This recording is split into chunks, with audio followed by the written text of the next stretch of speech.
This study was conducted to determine which method of applying pressure to piezoelectric transducer will generate more voltage output and whether the output voltage is usable.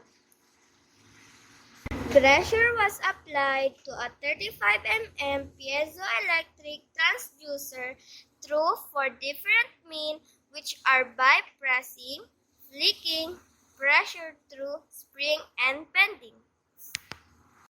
Piezoelectric transducer was connected to a voltmeter and the peak voltage output displayed by the voltmeter was recorded.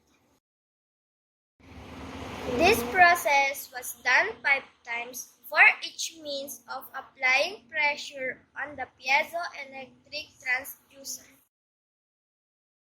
Since the piezoelectric transducer generates voltage when pressed and released, a video recording of the data gathering helped the researcher determine the peak value of each test. A circuit consisting of 6 35 mm piezoelectric transducer connected in series was also made. Voltage output generated from applying pressure to all 6 transducers simultaneously was recorded. The mean output voltage were calculated and then compared to the minimum usable voltage set by the researchers. Based on the result of the test, flicking the transducer generates the lowest average voltage output at 0.46 volts. Applying pressure to a spring blew to the transducer generated the highest average voltage output among the 4 processes at 2.42 volts.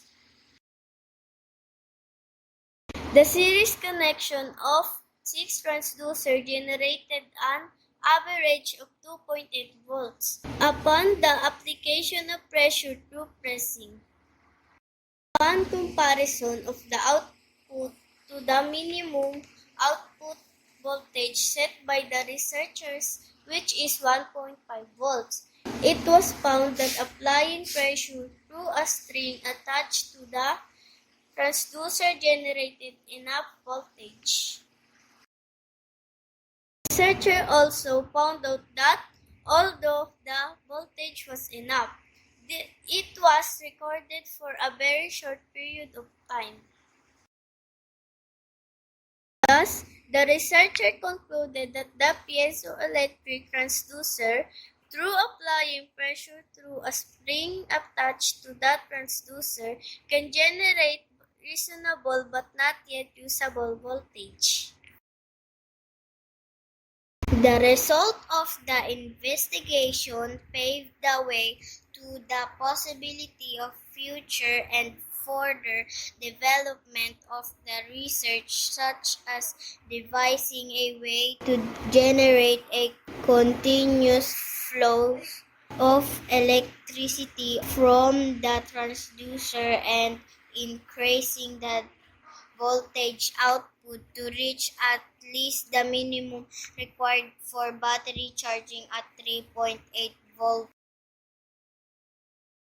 Doing the investigatory project developed the skills and creativity of science pupils, and at the same time it also fostered knowledge and awareness in the importance of renewable energy sources.